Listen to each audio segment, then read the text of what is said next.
Two guys and a gal talking about movies. Two guys and a gal talking about movies. Two guys and a gal, they're talking about movies. And you know they are really groovy. Two guys and a gal talking about movies. Two guys and a gal talking about movies. Two guys and a gal, they're talking about movies. And we know they are really groovy. Welcome, everybody, to another edition of Two Guys and a Gal talking about movies. Tonight, it will be two guys and two gals for equality because we have special guest star Elana Lange, who is here.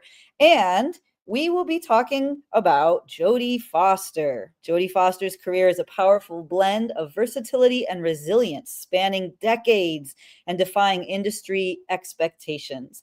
From her early days as a child star to her later roles as a director and producer, Foster has carved out a reputation for intellectual depth, emotional complexity, and a fearless approach to diverse characters. Her impact goes beyond box office success. She has actually redefined what it means to be a woman in Hollywood. She has tackled complex roles in drama, thriller, and sci-fi genres with equal authenticity. Foster's enduring influence on both screen and behind the camera continues to inspire and shape the future of filmmaking and women in Hollywood. So, to talk more about Jodie Foster and their favorite Jodie Foster films, here is Manny Zamora with the amazing hat, Rory with the popcorn, he's all prepared, Penland, and special guest star Elana Lange. Hello. Hi. Thank Hello, you for having me hello. on. I just realized that I forgot to watch The Little Girl That Lived Down the Lane. No, But we'll go what? out and watch it and then come back. We'll pause. I'm sure we'll talk about it. I missed that too. So That was one of her early ones. yeah. So Manny, get us started. You chose Jodie Foster. What is it about her that inspires you particularly? Well, I think like a lot of us, we practically watched Jodie Foster grow up right before our eyes. From her early days on television to when she started doing movies, right up to today, it's like she's never gone away. Like some child actors, they'll stop, they'll go to college or whatever, or they go the other way. I'm sorry? They'll have a drug habit. Or they'll have a drug habit. Yeah, I was going to mention that. But yeah, exactly. Or something will happen. And maybe they come back, maybe they don't. But Foster, even though she did go off to college and do all that stuff, she was still working. It seems like she never stopped working for long periods of time. So and almost right from that early age, when she was doing TV, when she was doing doing Disney movies and what have you, you could just see that there was just this fierce intelligence behind her eyes, that there was something there, that there was something more than just a kid acting. And she's certainly proven that now as she never lost that, I should say, once she got into more grown-up roles, even as a teenager, and on into today. So yeah, I think she's just a terrific actress, and as Renee said, has had a lot of varied and pretty memorable roles over the years. So that's why I felt like this is somebody that we need to talk about, and of course discuss her movies, which I'm pretty sure this is going to be a pretty diverse, different set of lists from all of us, because she had so many to choose from and so many really good movies to choose from. I can't imagine that we all picked the same one. So, all right. Well, all that said, and as usual, we always allow our guests, or not allow, but we ask our guests to start us off with their number one choice. And so, Elana, would you kick us off, please? Well, my top choice is no surprise. It is Clarice Starling in Silence of the Lambs. I have been obsessed with My number one when as the well. movie came, like I read. Okay, I am not a fiction reader. I don't like fiction generally. And I read all of those books, and I read all of them in like 3 days. I think they're 3 books, one a day. So like for somebody that hates to read, and I put books down and come back, you know. So, and it was also a very big deal because it was filmed in Pittsburgh, and it was a movie. You're talking about author Thomas Harris, right? I'm sorry? You're talking about author Thomas Harris, who created Lecter and that whole world. Yes. Yeah. I believe there are 3, Red Dragon and Red Dragon, yeah. It's I the forget. first one. Hannibal, is that the other Hannibal. one? Hannibal, yeah. Yeah. Okay. Yeah, so I read those, and it was a very exciting time for us because Pittsburgh right now is huge in the film industry, but at the time we were just starting to have movies be made, and Pittsburgh, people kind of, it's like a, you know, people want to know what's going on, but they're not going to bother you. They're not, you know, going to like make a huge deal. People are very polite. And so you actually, you know, could walk on a set. You could, you know, it's right in the middle of where the University of Pittsburgh is. I actually graduated from law school like right in a room, I think it was above where the cage was, where Hannibal Lecter is. So it's really interesting. It was, you know, such a major, and we had an auction afterwards. You know, it was a huge Pittsburgh thing, and the movie, Yeah. everybody was very excited about the movie. You know, Jodie Foster and Anthony Hopkins, and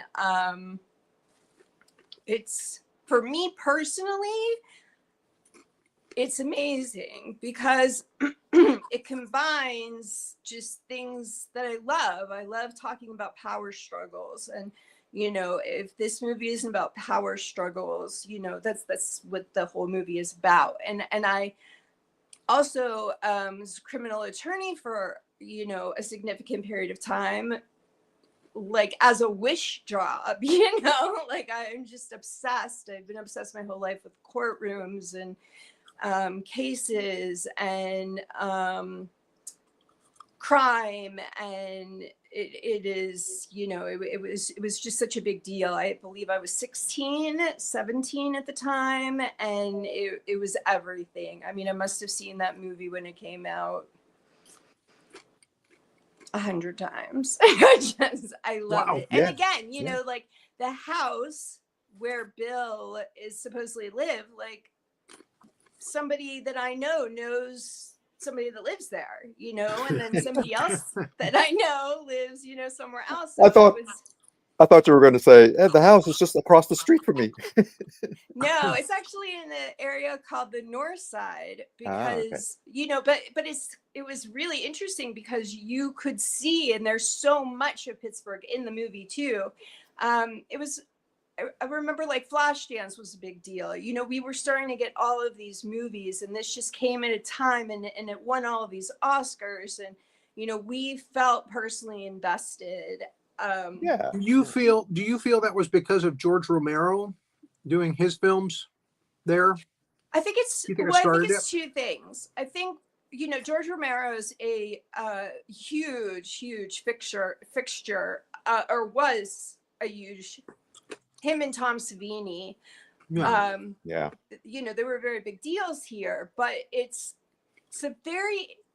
just such a cool thing when you know that somebody, I'm not a big celebrity person, but what I love is I love talking to people who are famous, who are like you know, and out of context of them being famous, you know, listen to what Right. they actually do, you know, like one of my big claims to fame was that, you know, I beat Tom Savini at Scrabble, you know, it's just like, yeah, we support, if you're a Pittsburgher, we support you, you know, like we're Steeler Nation and everybody comes Right out for on. Right everybody. on. Yeah. So I think that Yeah. was a big part of it, but I think a really big part of it too is that after the steel industry ended in Pittsburgh, then Pittsburgh was looking for an industry because a lot of places that had been steel towns went bankrupt. Right. So, Yeah. of course, Pittsburgh was very fortunate to then get the movie industry. And Pittsburgh since then has been booming. You know, it's just cheaper to do a lot of things. And again, like if you're going to build a set, you can build a set in a place where there are people and people are going to be cool and leave you alone. And, you know, we have such a respect for the people in Pittsburgh who have come back to do things for Pittsburgh. And Pittsburgh, it's a city. It's a decent sized city, but it's really very much like a small town. And Right. so I Yeah. think that was a big, you know, it's just friendly and comfortable for them to be here too. So Cool. Well, Rory, what you said that's your number one movie as well. Why is it your number Right. one? Just because it's such a different performance from all the others that she had done before then. It really kind of reinvented her. That is the film where she matured, basically. You know, she became Right, a different kind of actress. She was doing a lot of dramatic roles after that. Again, she was a kid star before then. You know, I think I got to point out that it was not the first Lecter film.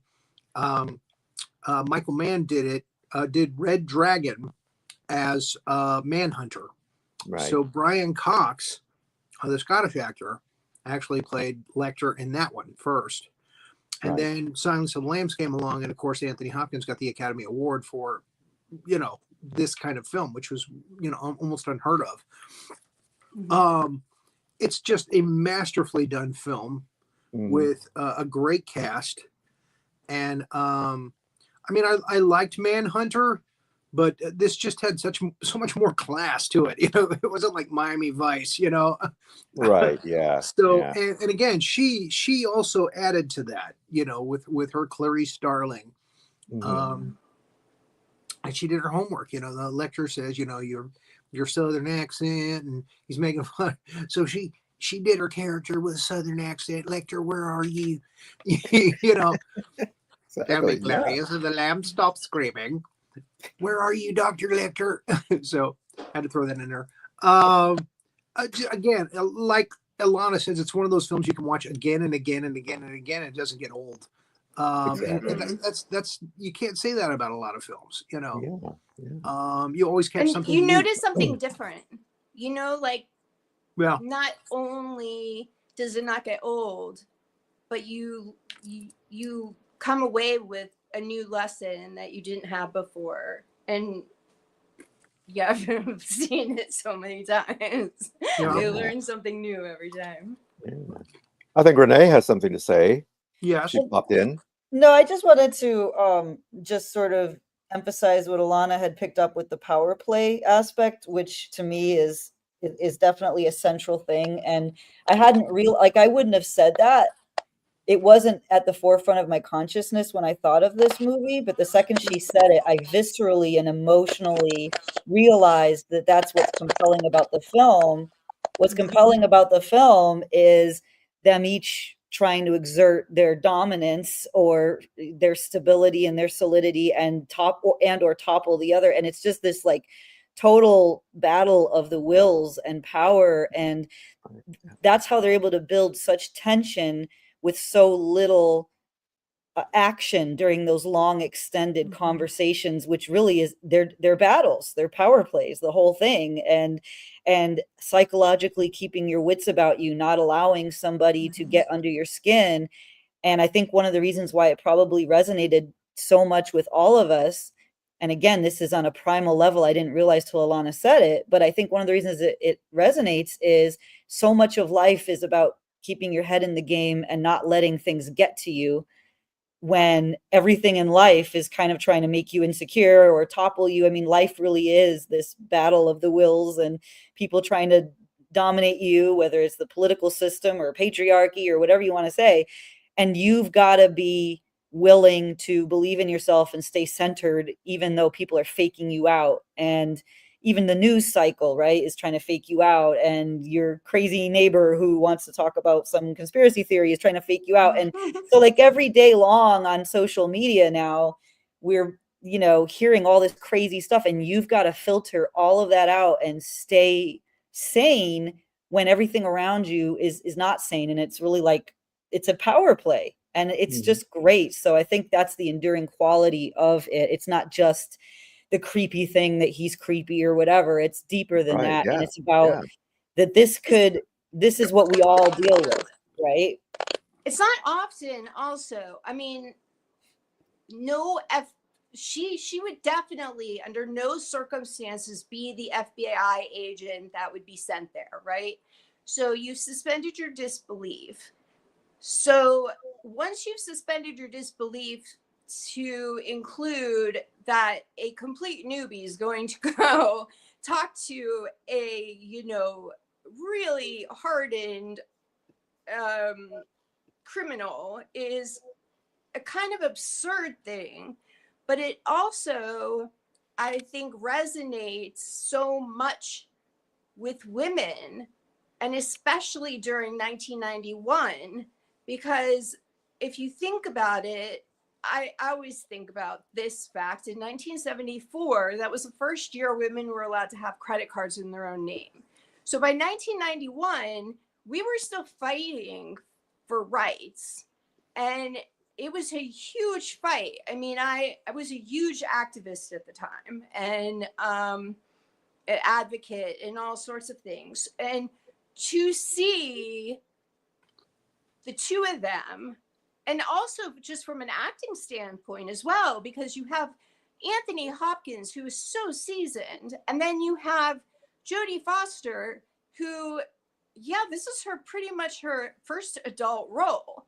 And you have them both just go head to head. So like, how many times are you going to be able to watch two people in their head fight with each other? To me, that's fascinating. And the fact that this movie, I mean, the casting, you know, to pick Jodie Foster was amazing at the time.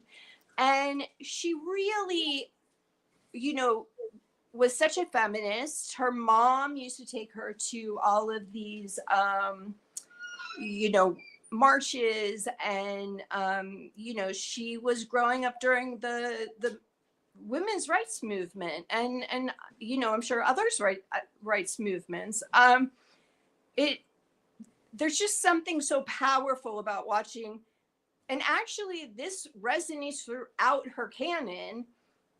This small woman who seems powerless, you know, all of a sudden, boom, she has you in checkmate. How did that happen? Well, that's I think that's how she got the role, is because again, Clarice Starling is supposed to be this naive, you know, young agent, and like Renee said, it's all about power plays, and a lot of it is Jack Crawford, played by John Glenn, or Scott Glenn. I'm sorry, Scott Glenn. John Glenn's an astronaut. Yeah. But he, you know, making her go up against the police officers in the autopsy scene, sending her to Dr. Lecter, knowing that she's a novice, and you know, he was trying to see if he could get, you know, Lecter to react, which he did. I mean, Lecter saw right through it in the film. But again, that's her power, is that even though all of that is happening and they're using her, like you said, as a pawn, she triumphs in the end, and she shows, look, you know, I'm gonna come through this, you know, smelling like a rose, and she does, and she's the one that gets Buffalo Bill at the end of the film. Yeah. Well, everybody else heads in the wrong direction. Exactly. You know, I don't know if I have anything to add to that. You know, I would just have to echo what everybody said, but I do want to say that when people think of Silence of the Lambs, I think the first thing they actually think about is Anthony Hopkins, right? We think of Hannibal Yeah. Lecter, and you know, I ate their kidneys with a nice Chianti and all that. I know, but But again, a lot of people think, there, think Jodie Foster as well. And that well, is yeah, I was just about to say everything. that. The Yeah, fact that people think yeah, about that movie and think about Jodie Foster, that is everything. And that is everything yes, to for me personally at the time, that's everything to a 16, 17-year-old girl who right, is yeah, being told, these are the rules that you're supposed to follow. And I am anti-authoritarian. And you watch I, her, and I yeah, wanted to be an FBI profiler. And you're yeah, just like, this is amazing. And you just watch it so many times, and it just gets more and more amazing. It's yeah. Clarice Well, Starling's story, and again, yeah, Hopkins's character is not in it for that long. If you think about right, it, yeah, Yeah. he's yeah, only in it for yeah, a few minutes at a time, and yeah, so she's throughout the movie, and again, you see more of right, her and yeah, Jack Crawford than you do of yeah. Anthony Hopkins. Well, I want to add to what Rory said earlier about uh, her naivete, why she was put in that Naivete. position. Naivete, thank you. Why she was put in that position, and I think Crawford really he saw something in her, uh, a great a greater potential, and really wanted to put her to the test. But I think the bigger story is just women in general being underestimated, always being underestimated because they're women. It's like, oh, oh, they're weaker, they're this or that, whatever. And what happens? They prove people wrong time and time again, just like Clarice proved everybody wrong, all the macho, you know, the cops and everybody else, and even Crawford, who still had his doubts about her. I proved you wrong. And like Rory said, she's the one who solves the case at the end. She's the one who brings Buffalo Bill And they down, make which, by the way, was a certain wonderful performance from Ted Levine. Right. So can't gloss over that. But yeah, so they made certain to make her look small. Also, every single time she's on camera, if you see, she is small, and she goes up to about here on all of these, guys with large muscles, the big, powerful muscle, and their heads are above her. Right, yeah, It's exactly, really, yeah. really an incredible movie. And it also, okay, so it was also in 1991. And if you think about what else was coming out, I love context. I love at that time, that's a lot of, I think Reservoir Dogs came out around that time. There, was Yeah, starting to 91, 92, have yeah. these movies where you could focus on just people talking and what was happening before. Right. I'm sorry, what is happening within the subtext. That's the word I want. So the subtext of what's happening, and everything is a power play, and this movie just does that so well. The way that it just stares. I mean, you stare into Hannibal Lecter's eyes for a while. You see what she's seeing. And I guess also, I mean, at this point, after talking to, I don't know, however many clients I've had, I can understand, that. Like, I've had a client who told me, stay far away from the bars against the other side of the wall, because I'm I'm a psychopath, and I will try to, as much as I like you, I will try to get at you. And I remember what that felt like. And so now watching the movie is like, she has to hide such a level of terror the whole time and play this game that he's playing and come out on top. Like, Yeah. it's stunning. So obviously I'm a big fan of this movie. Yeah. Yeah. Okay. Well, let's move on Was to our that number your two number one pick. as well, Manny? Yeah, that was my number one. Yeah, that's why yeah. Oh, that's funny. That was like every critic snap, but like all of the lists are so different or varied, and almost every list I saw, that was number one. Oh, okay. Yeah. Oh, yeah. So, Yeah, all right. All speaks right. for itself. Yeah. All right. Well, let's move on to number two then. So what's your number two, Elana? My number two is actually coming in as Jodie as a director. I have a favorite holiday movie that's actually a Thanksgiving movie called Home for the Holidays. It's Holly Hunter, Robert Downey Jr., and Dylan McDermott. And there are other people of note in the cast as well. And it is such a beautifully done movie. Jodie Foster's not in this movie. She's just directing this movie. But she does such an amazing job of painting this family. And there's some moments that you want to crawl out of your skin. Like they're so awkward that you yourself want to run into, I mean, it's like you're there, but you know, I'll just say it follows the format of a comedy, and it is a holiday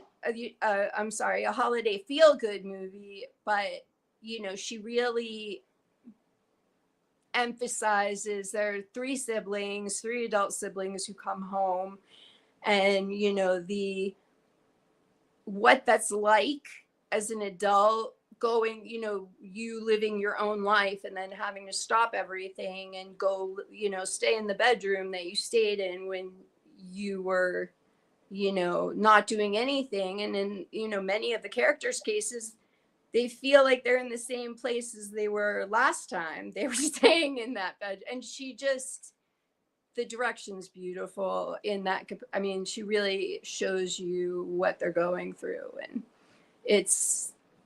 you could watch it 100 times too. I mean, I'm sure I have. It's fun, but there's substance to it. Interesting. Okay. All right. Rory, what's your number two?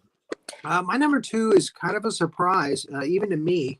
I watched a lot of movies this past week and rewatched a lot of movies this past week, thinking that I was going to put certain things on a certain place in the list. And my number two is Flight Plan, just because it was an extremely entertaining film. Interesting. It is her, Air Force One. She's, it's a plane drama where, her daughter disappears and somebody's trying to take over the plane that she's on, and nobody believes her. They just think she's this crazy Karen that's on the plane, and she's just making stuff up, and she's traumatized because her husband just died, and she's bringing the body back home to America from Europe. And it's just a really entertaining film with her and Sean Bean, and she, of course, she wins in the end, which is nice. And everybody goes, "Oh, I'm sorry, we misjudged you." And it's just a really well done film. And her performance in it as a mother who's freaking out because she can't find her 6-year-old daughter on a plane, and everybody's telling her, well, she's not on any of the manifests. We're not seeing her on any of the lists or the manifests or anything. They're telling her that she might be crazy. It's just a really good performance. I actually, that's that was the interesting. top 5 on a number of lists. I thought about watching it. One of the things that I thought was interesting was that one of the critics that had it in their top 5 said that one of the things that she did, and I actually didn't see this movie, but I'd like to, I probably will, is that she opened this kind of role for women. This kind of role is usually reserved for men in Hollywood, and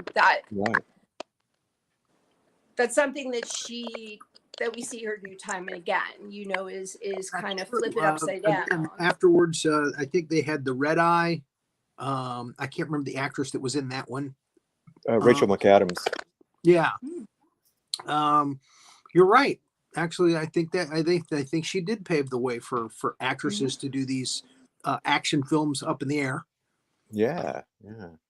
Because before we had, Passenger 57 with Wesley Snipes and, then Air Force One and things like that. Yeah. But yeah, I think you're right. That is that's a bold choice. Uh,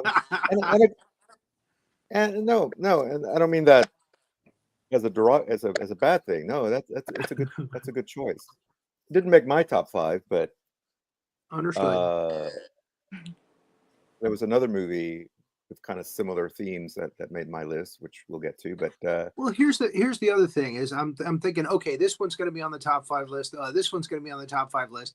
And after I just settled down and watched these movies and the entertainment value and more importantly, her performance, yeah, which she did in her performance, there was one movie that I was totally ready to totally bash and make fun of. It's my next pick on my list.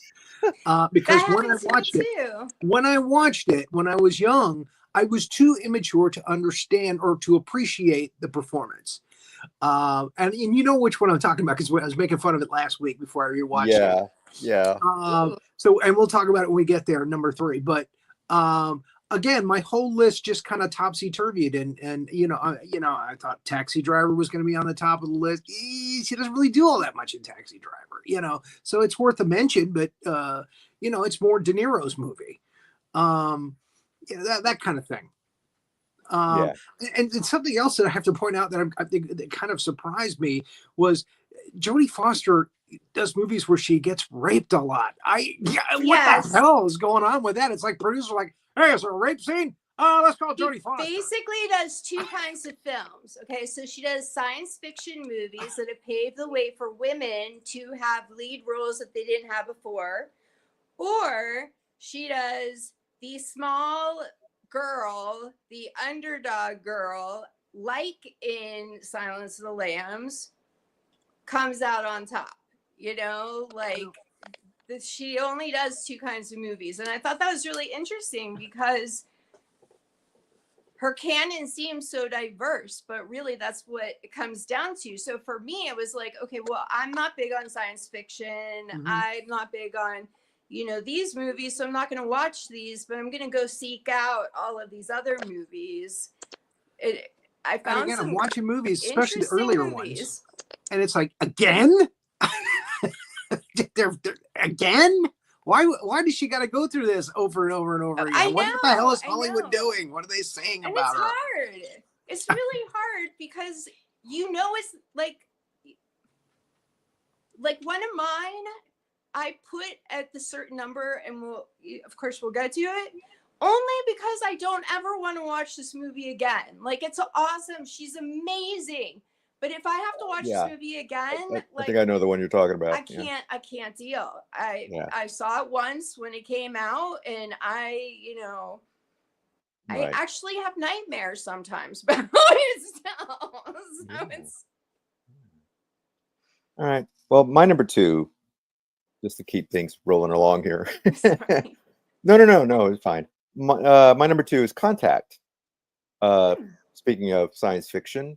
Yeah, that's one of the ones I did not watch. It's, the screenplay, and of course it's based on his novel by legendary astronomer Carl Sagan. Mm-hmm. And, it's a very different take on the alien contact and space exploration and all that, where Jodie she's a scientist, and she's part of this sort of SETI like team, trying to contact, hence the title, alien species or species out in space, and they get a message. They get a message back, and they're able to construct. Well, their government funding is cut, but this tech billionaire comes in and offers them funding to build their ship, except it's not a ship that goes up into space, but more into kind of like inner space. And she does make contact, but it's not aliens, like the movie Aliens. It's not It's a very Mhm. different sort of thing. It's not what she expected. It's not what we as the audience expected. It has much more in common, I think, with Close Encounters, Close Encounters of the Third Kind, Mhm. and it's much more almost a spiritual journey than a like a first contact situation. It's not quite hard science, even though it's written by a this major scientist, but the way he frames it, the way he and the way the script and the story plays out, it's much more about a journey of the mind than just a journey into space. And again, besides Jodie Foster, there's a great cast. There's Matthew McConaughey's in it as one of her partners. There, Tom Skerritt, Tom who Skerritt, was an Alien. So he has experience with that. I Jake think Busey. Jake Busey. I mean, it's a great cast. I have to And say, one of the reasons I didn't watch it was because Matthew McConaughey drives me nuts. All right. Oh hey, my we're going goodness. into space, y'all. I was Gotta like, I meet some wanted to aliens. watch it because I knew Sagan wrote it, and because it seemed less maybe science fiction and more kind of like scientific, something that Yeah. would be interesting. And then I'm Yeah. watching, so I'm like, okay, I'll watch the trailer, and he starts talking. I'm like, oh, next movie. Well, Sorry. try. I, okay, but I mean, yeah. okay, so that is the question I have for you. Mhm. What do you think that it is a movie that someone like me would benefit from watching, or I should move on and watch a different movie? Well, I don't know about benefit, but well, yeah, I think it would. I think it would benefit you. If you can get over your prejudice of Matthew McConaughey. I mean, if he's not in every scene, and No. But it's an enjoyable movie, but it's one of those that I like the kind of I like all kinds of science fiction. I like the shoot 'em ups. I like, Star Wars and things like that. But I also like science fiction that makes you think, that actually has right, a plot I that's like that. not cliches. And Contact is definitely one of those. So yeah. So I already have 2 movies, and we're only on our third.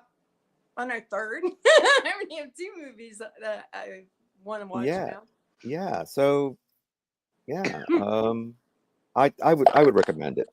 Okay, And thank like I you. always When say, she does science fiction, she kind of goes for science fact. There's more factual Right. than fiction. And yeah, that's why I think about it, because I do like those kinds of movies. yeah. Yeah. I Well, that's am yeah. not I think a you might shoot like 'em it. up I think you might or like it. Yeah. an aliens movie, or not. I enjoyed Aliens.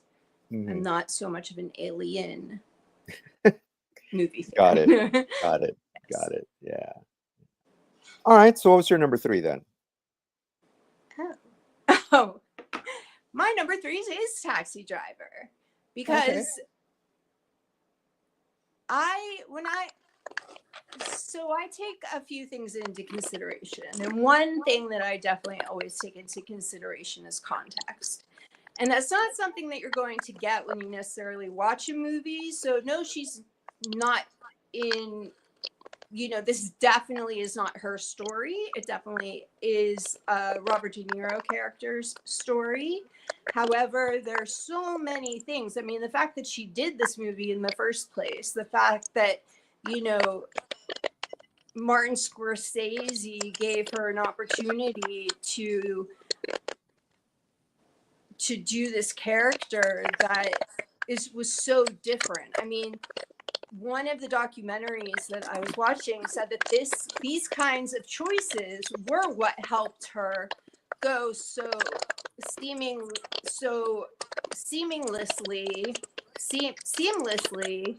from child star to adult actress.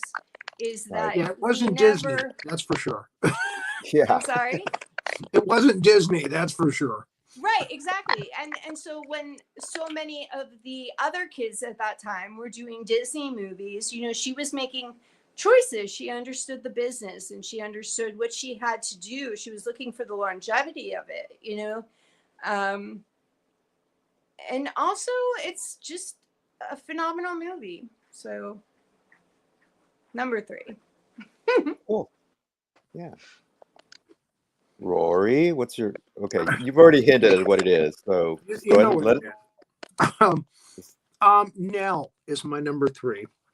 Um, it's a really good performance. By a very young Liam Neeson, by the way, who's in it. Is it Natasha Richardson that's the other character? Who's the I other believe so. main? Yeah.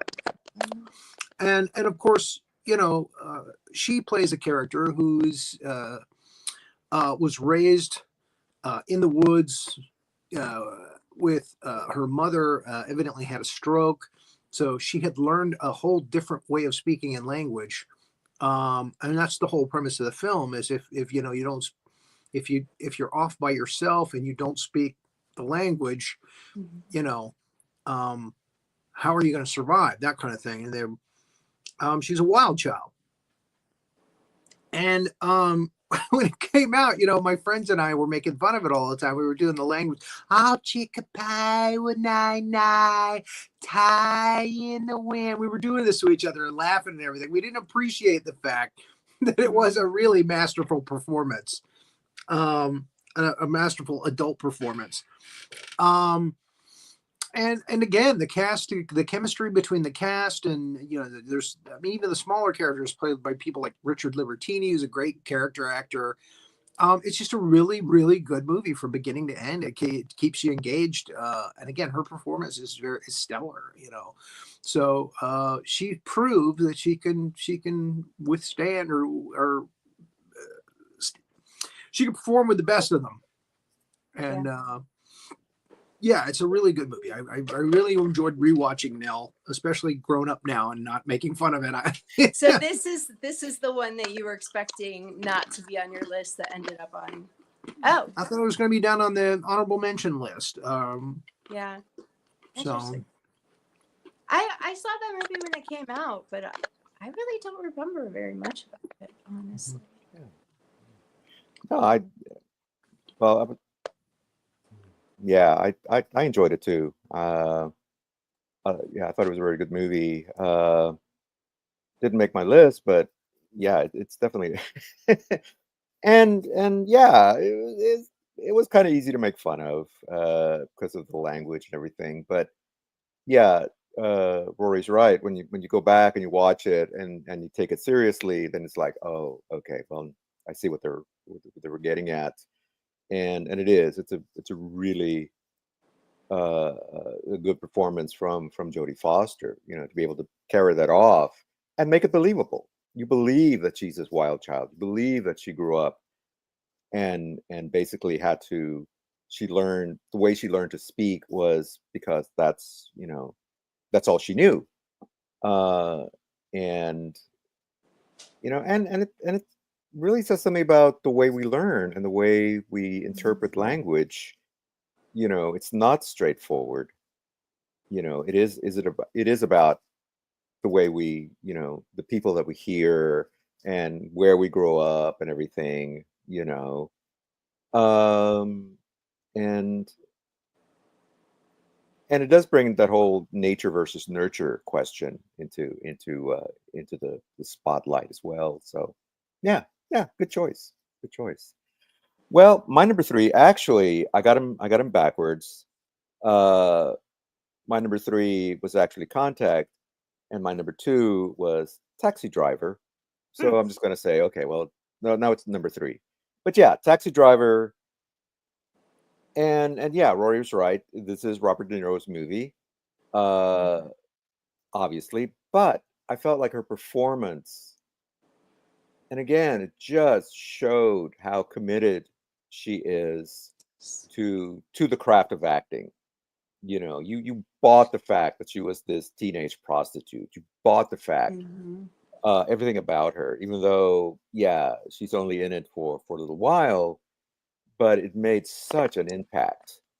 And I think it influenced. It is a far cry from Tom Sawyer, the Oh, musical TV movie that she did. She's Becky Thatcher in that, and then yeah, she's, exactly.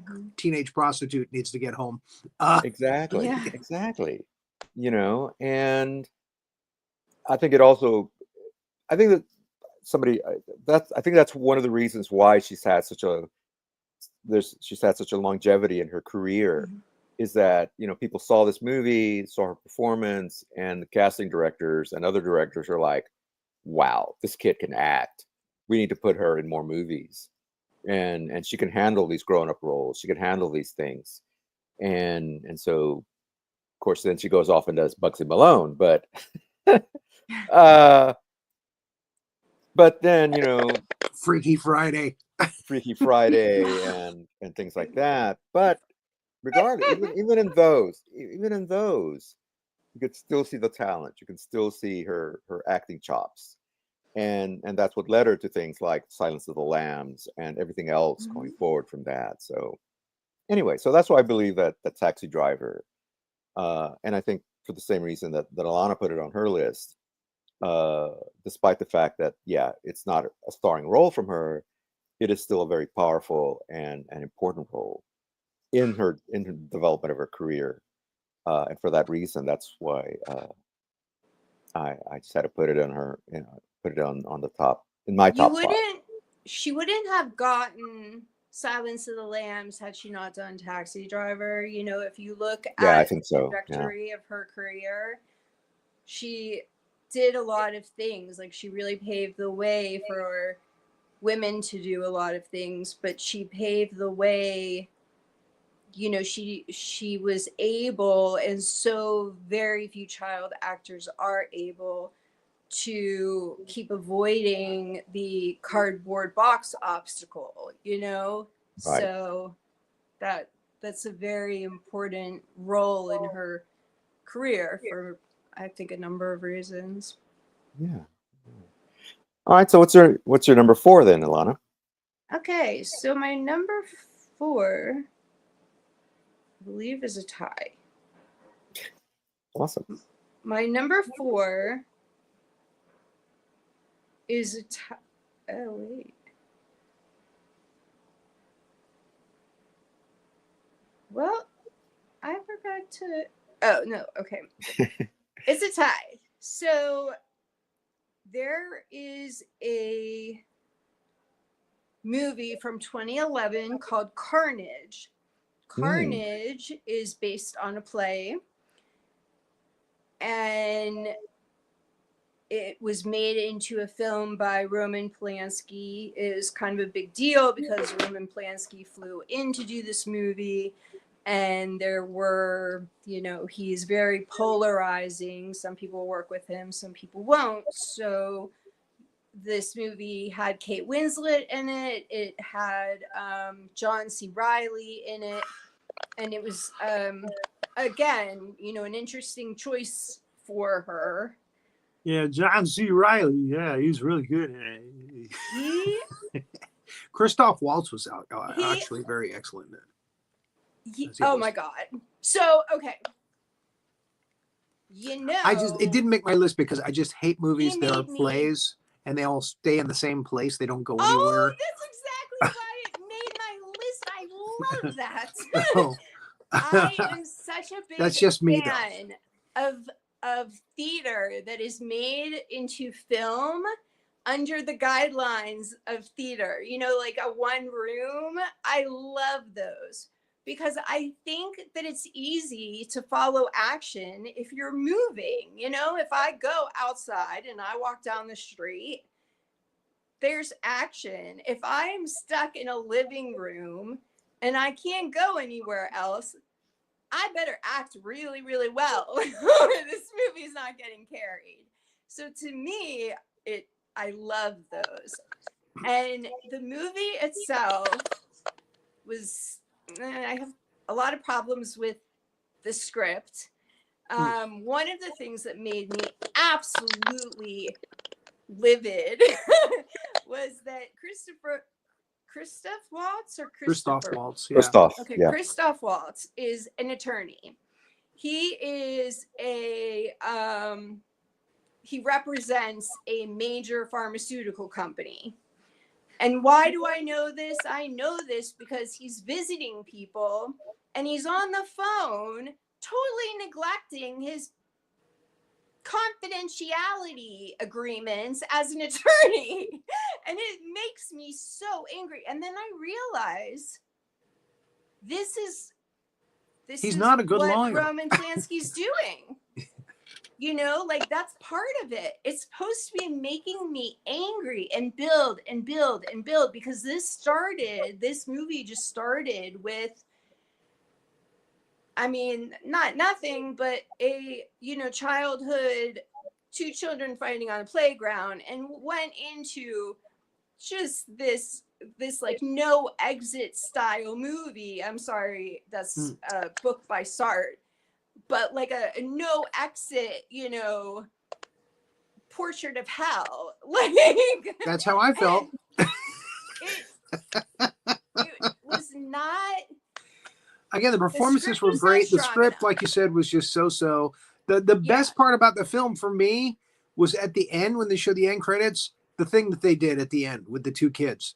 The two kids were fine. They're out there in the park playing, and the parents were the ones that were the problem. Right.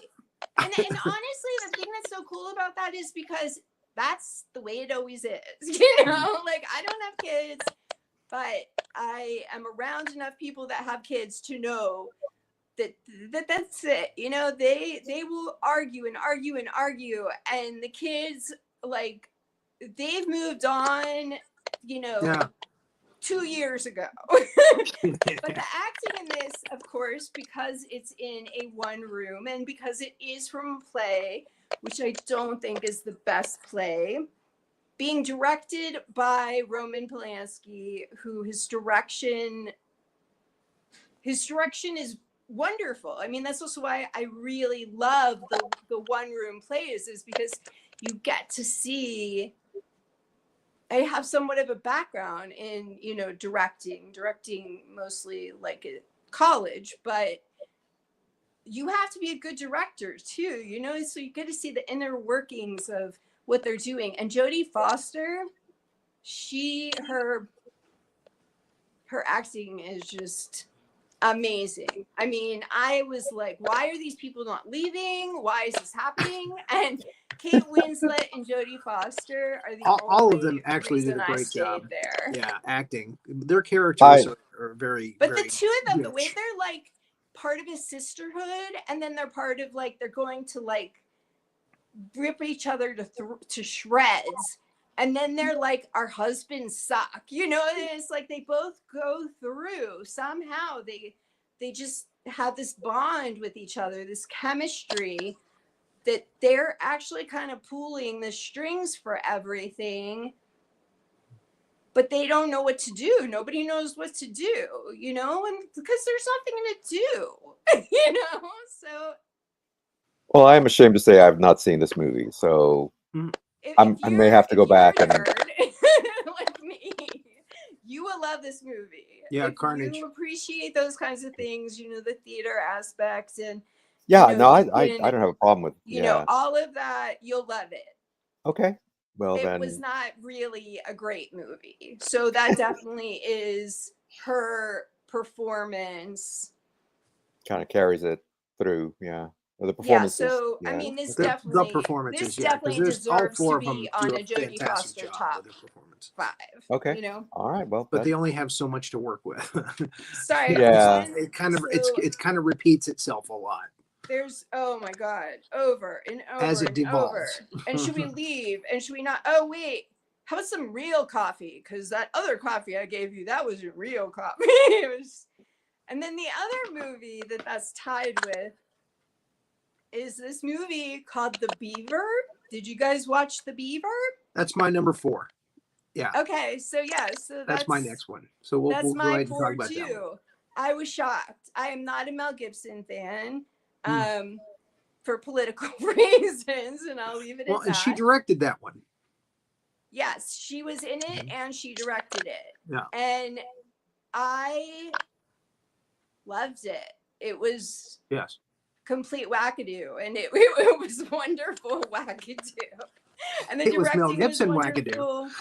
And her, I mean, Mel Gibson was brilliant. It was wonderful, you know, and I was hesitant to watch it because of Mel Gibson, and I am so glad I watched it because I really it's a brilliant portrayal of something that we never get to see, and that's how hurtful depression can be to you, you know, to the person experiencing it, to the person who is around that person. This person has basically an extended dissociative episode, and finds a beaver puppet in a dumpster, and the beaver puppet kind of takes over because he's not strong enough and he is mentally unwell.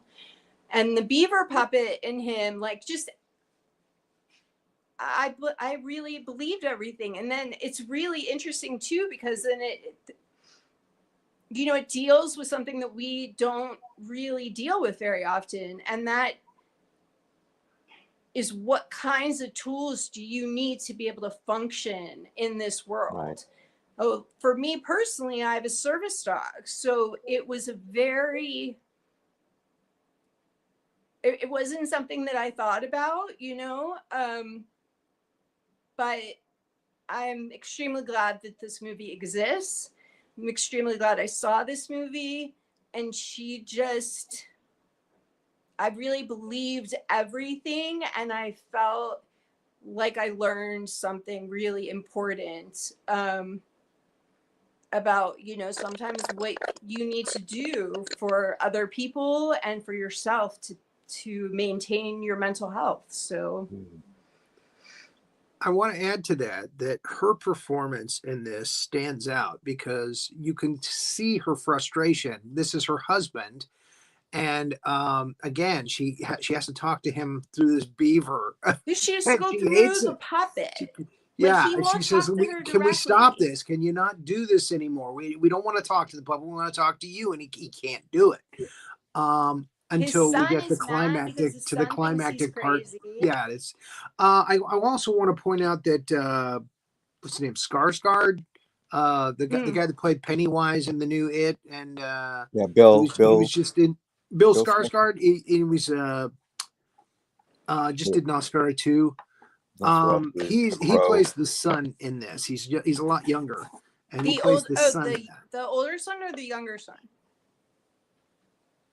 I didn't realize he had two sons. Sorry.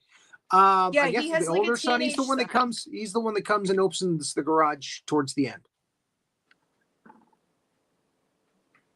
He's the one that's having the romantic with the girl. Son. So he's the older son. Yeah.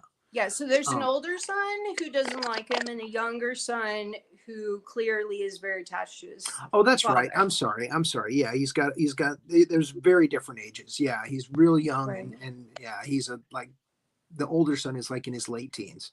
Yeah. So, yeah. So yeah, the younger son actually kind of goes along with the beaver puppet thing and likes it. Right, and I thought that was nice too. Yeah, because he's a kid. You know, it really deals with each individual person and how, you know, the kid thinks it's cool and he's fine with it and he's so proud of his dad. And, you know, the older son is mortified and wants nothing to do with him and thinks that he's destroying everything and doesn't understand, you know, what his father's going through and doesn't want to understand. And I think he kind of sees his dad in himself in certain ways, and that's parents why are so uncool no matter what they do when you're in the teen years. And that's true too. But yeah, I definitely felt for his wife, because it's like, no, you can't hug me. You can hug this dirty puppet that I found in the dumpster. Well, man, really now I feel left out of the club because I haven't seen either of these movies. So. Yeah. I'm gonna have to go Oh, back and watch that one. well, It sounds I would interesting. not. Yeah. You It do is a not have to waste your triumph time for Mel watching Gibson. It really Carnage. is. And Watch The Beaver. It's that's great. probably Yeah. because Jodie Foster directed it. And Yeah. again, It's she you so could just feel her beautiful. frustration from Such a beautiful cell number documentary. one to the end. And Yeah. But you have so and much again, there's a empathy kind for of a twist at the everybody. end. Yeah. So Well, it's Gibson. a refreshing, different kind of film. I was shocked. I really was shocked because at the end I was like, wow, I feel like I'm a better person for having seen it even. Yeah. Yeah. Well, Gibson to me is one of those actors that if he has a really good director, Hmm. then he shines. If he doesn't, if he's not given adequate direction, if he's given too much of his head, he just goes off on, kind of like Nick Cage, unless somebody can kind of reel him in and really, make him. He's a great actor, but when he's just allowed to do whatever, yeah, it goes off the rails and he starts screaming about bees. And so that's kind of how I feel about Mel Gibson. And but yeah, when he's good, he is good. So I He's close definitely, friends with Jodie Foster yeah, and respects her a lot. And I think that really yeah, made a big difference because yeah, that helps as well. I'm going to So stop with what I would say about Mel Gibson. yeah. So, All right. So that was your number 4 as well, Rory? You said? Correct. So what was Okay. your number 4? My number that's so 4. surprising that your number 4 and mine were the same. Sorry. That's great. That's great. Well, half. I'm Yeah. just so surprised it You had a was tie. Beaver, which is just, Yeah. Well, my number 4. It was a big surprise to me that it made the top 5 too. yeah. Yeah. Okay, I'm sorry. I picked for me number 4 is The Panic Room, or I think it's just Panic Room, which is another of Jodie Foster's action films, and you see with a very young Kristen Stewart. Yeah, that's Kristen Stewart from the Twilight films. Yeah, I was going to say before she became enamored with sparkly vampires. But again, actually, a very good performance from her. I don't think she's ever going to be a Jodie Foster, but as far as her, adult career is going, but she gives a very good performance here, and I gotta say, the 3 men who break into the house, Forrest Whitaker, Jared Leto, Jared and Leto. another great scumbag performance from Dwight Yoakam, Yeah. Yes. who seems to love playing scumbags. It's probably He's fun. He's so good at it. It's so probably good at such a it, blast. yes. So Like, good I at really it. want to be a villain all But the it's time. but it's such a great, tense, very suspenseful, very action-packed, just a great drama. And I gotta say, I liked it better than I did Flight Plan, which is why Flight Plan didn't make. I mean, Flight Plan's a good movie as well, but Mm. but to me, Panic Room is just a better movie. Directed by David Fincher, who's no stranger to that kind of movie. I mean, he did, Seven and movies like that. Alien 3, which really less said about that is better. Yeah. The better. He did the remake of Girl with the Dragon Tattoo, and a lot of other movies as well. But this was just, it started off a little slow for me. The whole sort of real estate, laying out the house and all that. I mean, I got it. Yeah, we're kind of showing what the environment is going to be like and where everything's going to be, and so exactly, all that. So I got that, but it just kind of dragged a little for me. But once the action starts, holy cow, it just goes off. And I enjoyed her performance. I really enjoyed Jodie Foster's performance as the harried mother. And again, like we said, and I think Elana said this about how she kind of starts off kind of meek and mild and small, but by the end, you really see her coming into her just strength and the reserves of strength that she has, and how she overcomes these three men, and how she ultimately defeats them and their nefarious plans. Just a great performance, and a really good movie in that genre. So So I want to put my 2 cents in. This okay. movie makes me so angry. Okay. I either love things or I hate them. But no, I saw this movie when it came out, and I saw it in the movie theater. And I was living in New York City at the time, but I was visiting Pittsburgh. So I saw it in Pittsburgh with 2 Pittsburghers. And the movie, it's like they had never, and I'm a huge Fincher fan. I mean, he did Zodiac, he did like everything right up my alley. He did Mhm. Mindhunter, the Johnny Douglas series, like I love him. And this movie is like they never,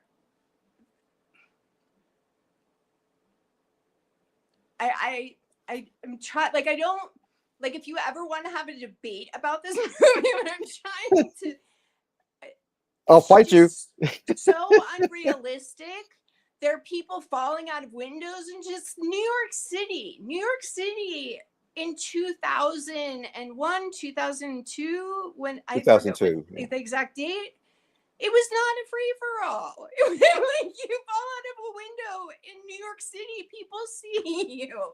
And then, like, it is just full of these cliches, and it is so slow, and it is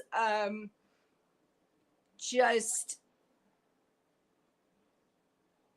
like my favorite. Oh, I just made the guys are on one side and the door slams and you're like, it just was like made for television, and they don't know that people actually like live in New York City. Like it made me crazy. But That's I how you really wanted to feel, like Elana. it, and I like the idea behind it. I just want to take like an editing, like a red editing thing, and just like edit the shit out of it. Someday I will make the sequel, and I will call Fincher and be like, "You're brilliant. You direct it, but change all of these things, please," because I really did. This movie is so exactly up my alley, and it just made me absolutely crazy. Okay. Not everybody's going to like everything, so that's fair enough. Fair enough. Yeah, And yeah, really, yeah. it's a very early venture. It's, I believe, right Yeah. after Fight Club. Yeah. I don't know. It's interesting because some of the movies you can see, like the Carnage one, you can tell that it is a writing problem, that it's a script problem. In some movies, that's kind of part of the fun for me. What is the part that's not working? So Okay. it's fun from that perspective. Yeah, yeah. Well, I liked it. I don't care. Well, you should. That only makes it But more that's fun fine. when you love it and I hate Yeah. it. Yeah. All right. I never shy away from a confrontation. They make everything more interesting. Uh-oh. So Rory, what did you think? My number 5. Yeah. My number 5 was Little Man Tate. Okay. She plays the mother of a kid who's brilliant. He's a savant. He's a genius at 7, and she's very protective. I don't think they ever really say why his father's not there. I don't even think they mention that. I mean, they all ask about it, Yeah. but I don't. Yeah. But again, her performance as the overprotective mother, and again, Diane Wiest is like acting gold in whatever she does. She's fantastic. She's so good. She's gotten so many Academy Award nominations. It's not funny. Yeah. So her going head to head with Diane Wiest, you know, in regards to the kid, and I mean, coming right out and saying, look, if anything happens to him, I'm going to kill you. You know, she's not the most refined mother. It's an interesting performance by her. It's out of the norm for her. And that's what I liked about it so much. And I didn't think it was going to make my top 5 list. I didn't see it when it was in the theaters. I saw it a couple of nights ago, and it surprised me, you know, at how good it was. And the kid is great in it. He's wonderful. Yeah. So I'm sorry, I didn't put in my was my. Oh, I'm my sorry. fifth That's was right. Judy. I don't need to apologize. talk Yes, about you're it. right. You're right. I don't need to talk about it. The 5th is The Accused. Brilliant. Yeah. You know, I Yeah. know the story behind it. I saw Got like raped. a documentary about it. It is, I mean, and again, this is one of those movies that if she didn't do The Accused, which was really a huge risk for her, she was in her 20s, she wouldn't have been able to do the next film, you know? Right. It's amazing. The performances are amazing. Everything's amazing. Courtroom dramas were big at that time. You know, they were doing a lot of Griffin stuff and courtroom dramas. So everybody who was big in Hollywood had to do a watch courtroom your drama. movie forever. But I don't ever want to see that again. I mean, it's seriously, I saw it when it came out, and you know, I still have nightmares from it. It's so disturbing. It's very. I'm guessing you didn't see Hotel New Hampshire. That's my guess. What was it? I'm guessing you didn't see Hotel New Hampshire, which was a kind of a coming of age film with Rob Lowe and her as his sister. The rape scene in that is even more heinous than in The Accused, believe it or not. Believe it or not. You know, the one thing that was interesting was that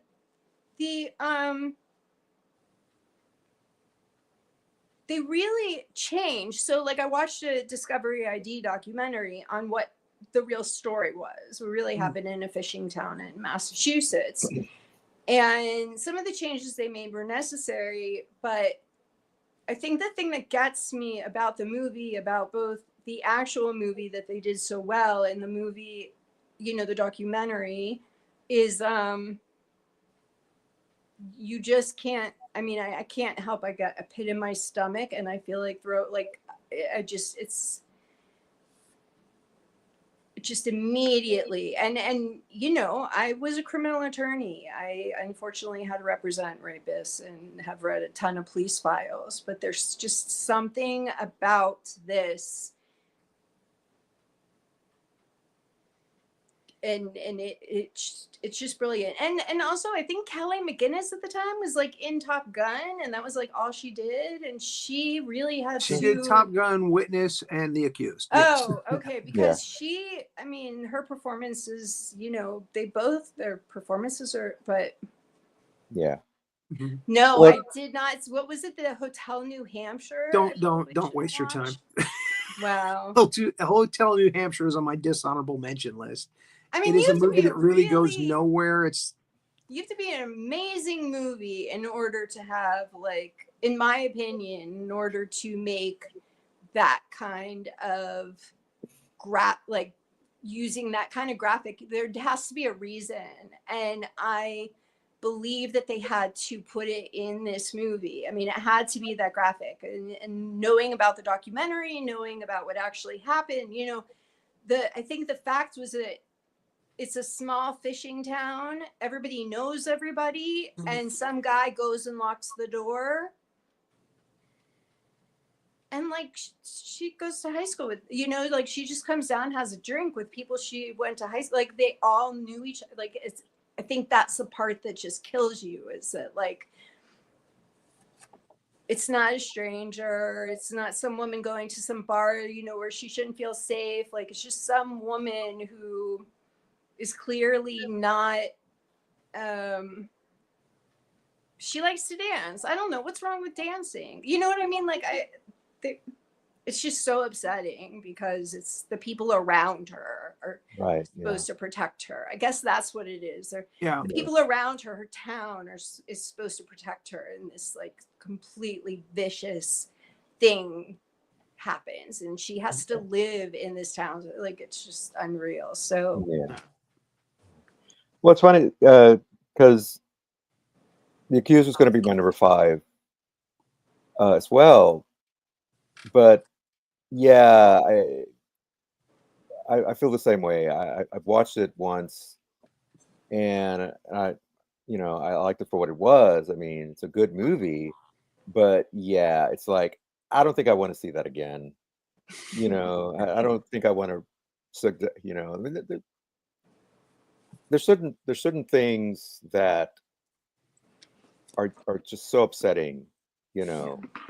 And unfortunately, one of the things, and I think that's something that you were trying to bring up, Alana, is it's still relevant today, and that's what's yes, really thank you. sad. It's really so Yeah. heartbreaking, is that kind of thing still goes on, Mm-hmm. and you would hope that things would change, but they haven't, and that's what's really difficult to stomach as well. I think It that's a really good point. I think that maybe that because it resonates so much, and I think that that is a big part. Is that yeah, no, I was raised that no matter where you are, you're not safe, and you have to watch your back. yeah, And this is very much you are really not safe anywhere, and you have to watch your back.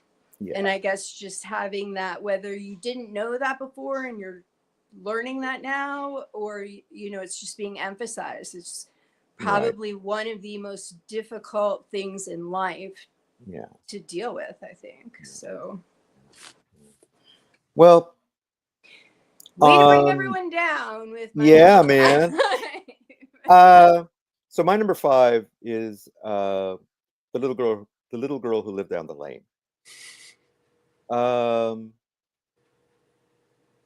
Now, I rewatched this movie here recently, and it wasn't it wasn't as scary as when I first watched it, but then again, I was a lot younger. Uh, but what really struck me was, besides Jodie Foster's performance, which again, just it goes without saying, was brilliant, was Martin Sheen playing this despicable pedophilic character, trying to make the moves on this little teenage girl or preteen. I mean, because usually you think of Martin Sheen, he usually generally plays, good guys for the most No, part. Charlie Sheen. Uh, Yeah. well, Charlie Sheen, yeah, Charlie Sheen. but Martin Sheen, no, and I'd forgotten about that, and it kind of surprised me. I'm like, my God, you hate this guy. I mean, he's so slimy and scummy that you really hope something bad happens to him. And sure enough, something bad happens to him. But Alexis Smith, who plays his mother, is equally just awful. I mean, just this horrific Karen-like character. She's the one who they lease the house from, and just so obnoxious and just so privileged. She's a Karen. That's what we call them today. But the whole sort of secret of why this girl is by herself, and how you ultimately find out about why it is that she uh is really interesting. And yeah, I just thought it was just a I want fascinating to see that film. one. That was, Yeah, I've got it. I just forgot to watch it. yeah, that was yeah, on my list to watch too, but and I yeah, don't you have should it watch written it. down now. It's and it's it kind of comes across a little bit. You talk about movies based on plays. Now, I don't think this was a play, but it definitely kind of feels that way because a lot of it takes place in this one house. Uh, but the standout for me, of course, besides Jodie Foster's performance, is Martin Sheen as the creepy son, and his appearance, and times when he shows up, and also Scott Jacoby as this young man who befriends Jodie Foster's character, Bryn, who's this wannabe magician, and he he's kind of a gimpy character, if I can use a politically incorrect term here. He has to walk with a cane and all this, but and he befriends her, and eventually he does find out her secret. But he doesn't care. He doesn't scare her. It doesn't scare him. He actually kind of falls in love with her. Not because of that, but just because she's a kind of a cool character, interesting character, certainly different from the other girls that he probably knows. And it's just an interesting relationship, and yeah, you can tell it's a low budget film. But the performances just carries through, and it's a 70s film, and it definitely feels like a 70s movie. Was but it's a nice little thriller. Was that around the time when they were making like the Last Door on the, or like the Door Under the Stairs and the Last Door on the Left and all of those Last House on the Left? movies? Yeah. Okay. But not as gory, not as extreme as those. Okay. But yeah, it's kind of around that time. People Under the Stairs and Last House on the Left. Very Those kind of disturbing movies. Yeah. Yeah, very disturbing. I Spit on Your Grave. Mhm. That sort of thing. Yeah. Boy and His Dog. Boy and His Dog. Yeah. So anyway, so that was my number 5. So we So what have we not talked about, Elana, that you want to mention? What are your honorable mentions? Okay, so one of my honorable mentions, I just had Freaky Friday. I just wanted to make people aware that there's a 1976 version. Oh, right, no, absolutely. Yeah, 1976 version. And I saw it at the drive-in when I was a kid, and I loved it. Yeah. Barbara Harris, remade the it. mom. Yeah. There's a 1980 movie called Foxes that I thought was kind of interesting, and it's about 4 girls and how they go through life. And one of the things that's kind of interesting, it's a 70s movie. One of the things that's interesting is that Sherry Curry from The Runaways is a actress in this movie. And The Runaways was like what kind of genre? Like punk, I guess. It was early punk. Riot. Girl, Riot Girl, early, just rock and roll. Yeah. Yeah. So And then we got Lita Ford out of it. Kind of a not fun Pat movie, Benatar. but and Chrissy.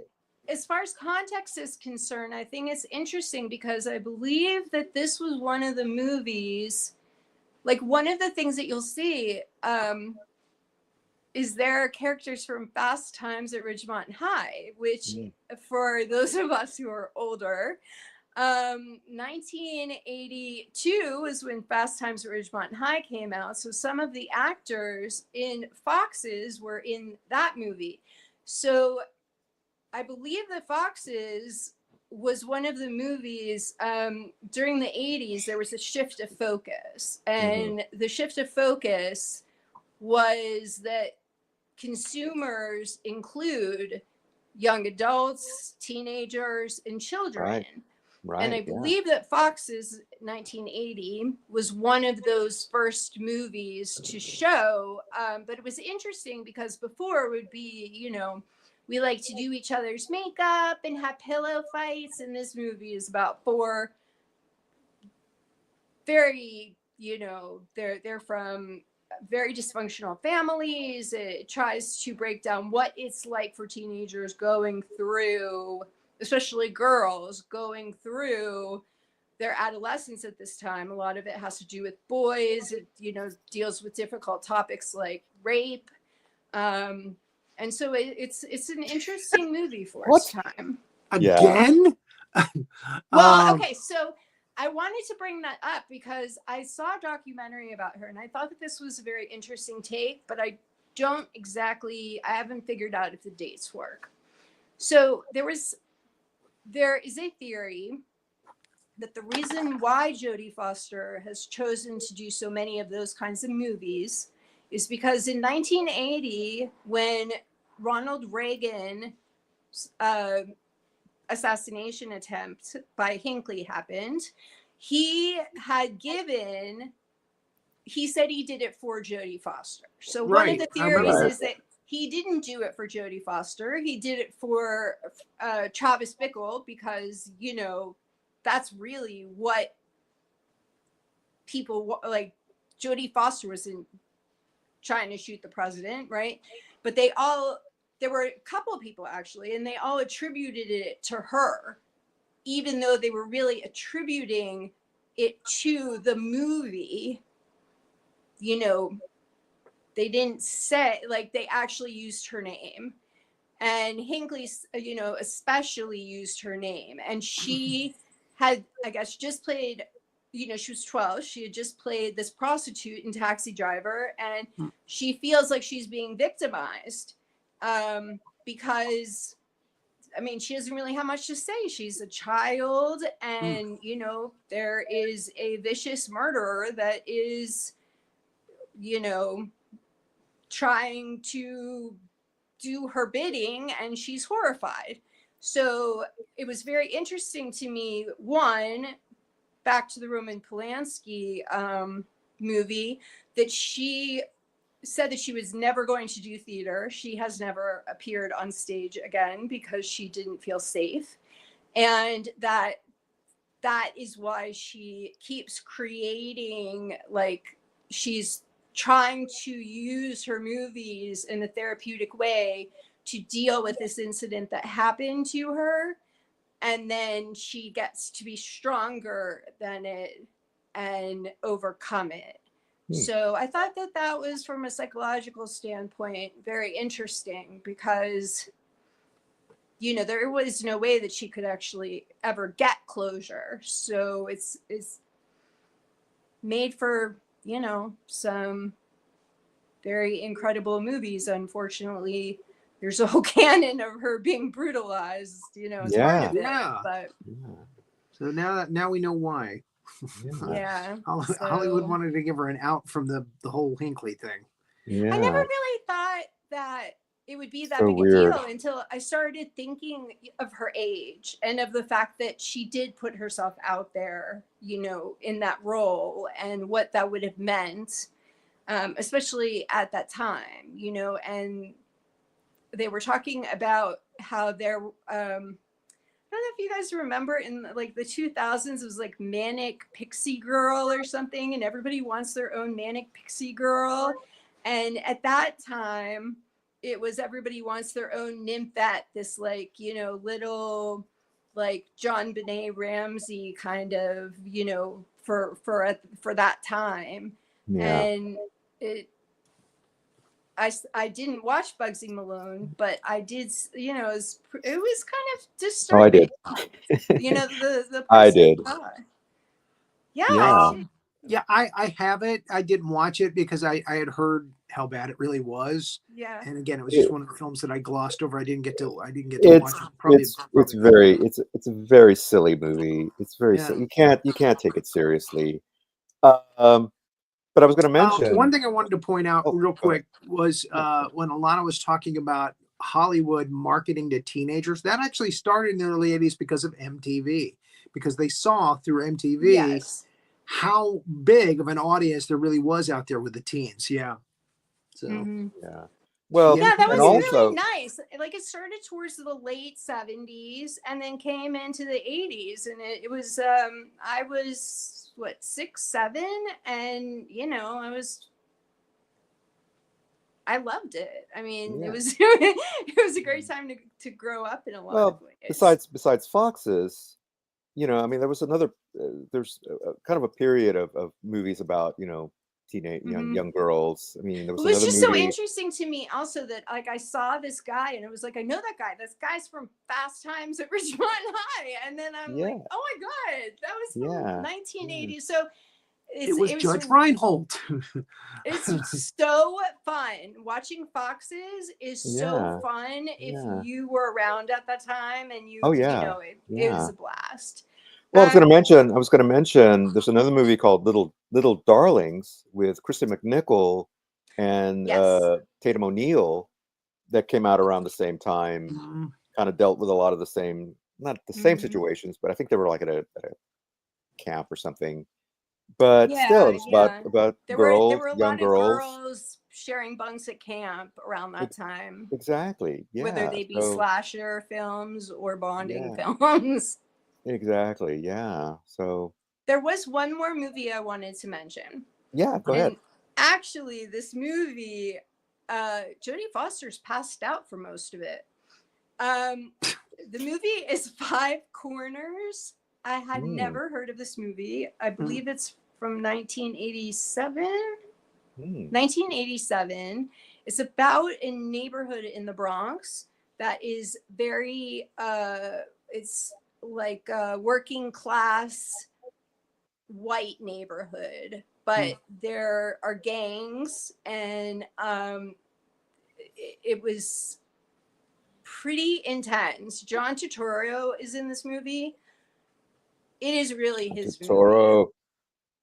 He, I felt like I had to give an honorable mention because I never heard of it before, and Yeah. I was shocked at how brutal it was.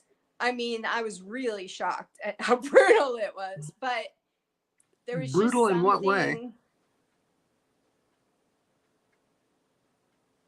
How was it brutal? John Turturro's character was just released from prison. He comes out and he is a Mm, psychopath. He mm, goes after this girl. And one of the things that he does, and I want to kind of mention this quickly because this is one of the first extremely disturbing thing that happens, is he buys her these two penguins, and he's like, okay, turn around, because this guy went to prison, and he actually went to prison for an attempted rape on her. So he's in love with her, but he doesn't understand. So he says, turn around, and she turns around, and then he's like, okay. And there are two penguins, and she tells him that they have to go to the zoo. And he's like, you don't like my present. And he actually proceeds to take a stick and punish her present because she doesn't like it. wow. He Yikes. murders. I don't want to be too brutal. Like it was so disturbing. He Yeah. is so off the chain, but Wow. there's something special about this movie too. Tim Robbins is in it. That I guess pretty early Tim Robbins, fairly Yep. early in his career. 80s. Yeah. Yeah. What was the name of it Um, again? Five Five Corners. Corners. Five Corners.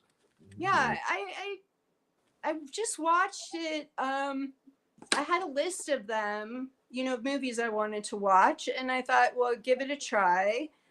And it was kind of a surprise. And it was brutal and it was hard to watch, and I don't want to watch it ever again. Mm. But Yeah. I'm glad I Especially these watched beating it. penguins. Yeah. Yeah. It is really Animal like cruelty. Yeah. John Turturro has mostly done things that I'm familiar with, like more recently, where he's kind of a good guy. I know that he's played villains in the past. I've never seen a movie where he was this. I mean, he Brutal. is dangerous. He's brutal. He is terrifying. And John Turturro is, Yeah. his performance is just magnificent. And, Jodie's performance is amazing too. And she, has to be terrified and in a coma the whole time. And, you definitely feel the fear from her. I mean, I could, empathize with that. And, so the performances are amazing, but it was from 1987 and I had never heard of it. And I was a really big movie person when I was, a teenager. So, Yeah. Wow. Cool. yeah. You saw it Yeah. too, Manny? I have not seen this. No. Yeah, I would have it's remembered somebody beating penguins to death. like my rule is don't touch the animals. Kill all the Yeah. humans you want, but don't touch Don't the kill the dog. animals. Yeah. Don't kill the dog. Oh Kill my the God, there cat. was a dog in it. And I was just, and he like started following I'm like, oh my God, if that dog is I after what I just know. saw That happen to dog him. dies. Kill the puppy. Oh my God, it was like this fluffy Saint Bernard, and they're Oh having no. the dog sniff her sweater because they don't know where she is, so they're trying to track her, and they finally do track her, but really it's like anytime there's an animal on the screen, it's like I watch a lot of Discovery ID shows, and whatever happens in the first 5 minutes honestly tells you the entire show, because all the hints, or like they'll leave, little things that they think they're being clever, but really, if you think about it and you watch the shows, you can tell every single thing in the first 5 minutes. And Yeah. this movie, I was not expecting any of it, and I guess I enjoyed that too. I won't say enjoy. I very much appreciated that. It was Being fresh. surprised. Yeah. Sometimes. Yeah. Yeah. You're. Yeah, it was like the surprise about the Beaver movie, but in the not in the oh my God, that's such a wonderful, compassionate, in the holy shit, I think I don't even know what to do with myself right now. Right. Yeah. I have no words. Yeah. Well, I think And we've. then, I mean, I've pretty much gone over. I think all of my honorable mentions. We talked about The Accused, Freaky Friday, Bugsy Malone. Yeah, it made my honorable mentions only because it's so over. It's just so silly. I was going to mention Elysium, but it's not one of her better science fiction movies. I mean, it's okay. Again, I tried to watch that film, and again, it just seemed so. I guess it was formula, Yeah, but it it's was so different too. formulaic. That's the weird part. It's she plays a politician in it, and she's trying to stage a coup, and it's in the future, and it's just a really kind of a strange movie, and I couldn't get into it. I tried. And we had Matt Damon. Matt Damon, looking every bit of Matt Damon, in his skinhead look. So yeah, it didn't make my list. I watched it, or I skimmed through it, I should say, and it just didn't make my list. Yeah. We've mentioned almost everything on my list as well. Tom Sawyer, Taxi Driver, The Accused, Panic Room, Contact. But the one film we didn't mention from my list, my honorable mention list, was Summersby with Richard Gere and her. It's a post Civil War piece. Great cast. Great soundtrack by Danny Elfman. It was one of the most haunting soundtracks he ever did. And it's a romance novel tragedy, on film. And so that's why it didn't make the top of my list, but it's at the bottom of the list. And I have one more dishonorable mention, and that's Carney, which, oh my God, that movie. Carney, yeah. Boy, you talk about a stinker. Yeah. That Hotel New Hampshire. I've seen that one. There was something like Maritarium or something. Did you guys see that? Yeah, the Moritarium. Maritime? I didn't see it. It looked Yeah. interesting though, and like Mauritanian. Yeah. It looked interesting. Yeah. I want to mention Maverick. Speaking of Mel Gibson, that's just a fun Western. It looked fun. I saw the trailer. And I like the because I remember watching the show with James Garner. and enjoying that. And of course, he plays the same character, and I think Gibson plays like his son, or the new Maverick, and Jodie Foster's in it. And just like I said, just a fluffy piece. It's a Western, but it's fun. It's a very enjoyable I saw movie. it as a cash in, and I just it's like, okay, everybody made their money. All right, got it. And I do want to mention one of her latest movies, which kind of surprised me, and stars Jodie Foster and Annette Bening, called Naiad, which is based on a true story of this woman who swims the English Channel, and just a really well-made movie, and yeah, just it's just a good movie. A lot of the swimming scenes were done with a lot of CGI, and sometimes you can tell that it's not like real water, because I think it'd be kind of hard to recreate the actual English Channel, or film in the English Channel, but I don't think it really takes away from the movie. It's still a good performance from both of them, and both Annette Bening and Jodie Foster. Of course, Bening plays Diane Naiad, who like I said, performed this feat, and was I think the first woman to do it. So anyway, I just wanted to bring that up, and like I said, it's pretty recent, like 2021. Yeah, I think. that trailer kept coming up. It looked interesting. Yeah, I didn't have a chance to watch it though. So, all right. Well, I think we've covered Jodie well enough tonight. Well, next. I'd go love ahead. to hear Renee's favorite Jodie Foster movie. Yes. The truth is, honestly, I haven't seen. I mean, I've seen the famous ones like Silence of the. I haven't seen any of her movies. No, Yeah, I mean I have, but I never really Definitely thought did. about her.